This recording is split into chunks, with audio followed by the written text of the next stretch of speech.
भारत ने रशिया संग डील कर ये साफ कर दिया है कि उसका रास्ता कोई और तय नहीं करेगा। नमस्कार, मैं छवि आपका स्वागत करती हूँ द इंडिया मूव्स पे। अमेरिका द्वारा भारतीय सामान पर 50% टैरिफ लगाने के बाद भारत और रशिया के रिश्तों को लेकर नई हलचल शुरू हो गई है। लेकिन विदेश मंत्री एस जयशंकर ने मॉस्को से साफ संदेश दिया है कि भारत दबाव में नहीं झुकेगा और अब समय है कि भारत रशिया साझेदारी को सिर्फ रणनीतिक ही नहीं बल्कि आर्थिक मजबूती भी दिया जाए। जयशंकर ने रशिया के प्रथम उप प्रधानमंत्री डेनिस मुंट्रोव के साथ मुलाकात में कहा कि भारत की अर्थव्यवस्था $4 ट्रिलियन से भी बड़ी हो चुकी है और आने वाले वर्षों में 7% की दर से बढ़ने वाली है। ऐसे में इतनी बड़ी अर्थव्यवस्था को उर्वरक, मशीनरी, केमिकल्स और एनर्जी जैसे क्षेत्रों में भरोसेमंद सहयोगियों की जरूरत है और रशिया इसमें अहम भागीदारी बन सकता है। उन्होंने कहा कि भारत का मेक इन इंडिया अभियान तेज अर्बनाइजेशन, मॉडर्नाइजेशन विदेशी कंपनियों के लिए नए मौके लेकर आया है और रशिया कंपनियों को अब भारत के साथ और गहराई से जुड़ना चाहिए।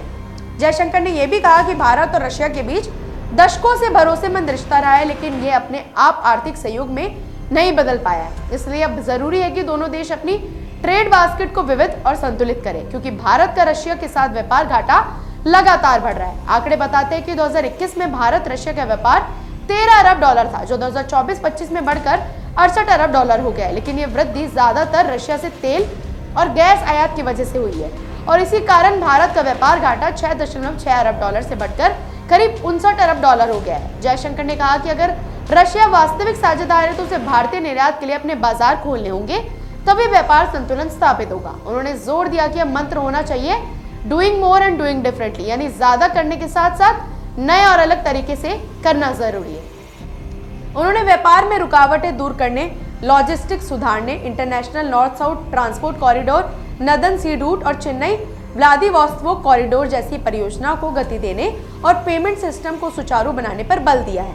इस दौरान भारत और रशिया ने Bharat Eurasian economic union EAEU के साथ फ्री ट्रेड एग्रीमेंट FTA के लिए टर्म्स ऑफ रेफरेंस पर सहमति बनाई, जिसे जयशंकर ने भविष्य में बड़ा बदलाव लाने वाला कदम बताया है। उन्होंने कहा कि सरकारें दिशा दिखाती है, लेकिन असली काम व्यवसायियों को करना होता है।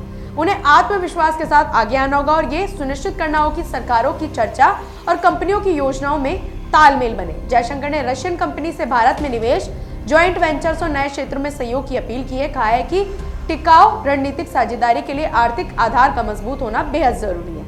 उन्होंने ये भी माना कि अमेरिका के दबाव और ट्रंप प्रशासन द्वारा टैरिफ दोगुना करने से माहौल पेचीदा हुआ है, लेकिन भारत अपने फैसले राष्ट्र हित और एनर्जी सिक्योरिटी को ध्यान में रखकर ही करेगा और किसी भी भारी दबाव में नहीं आएगा।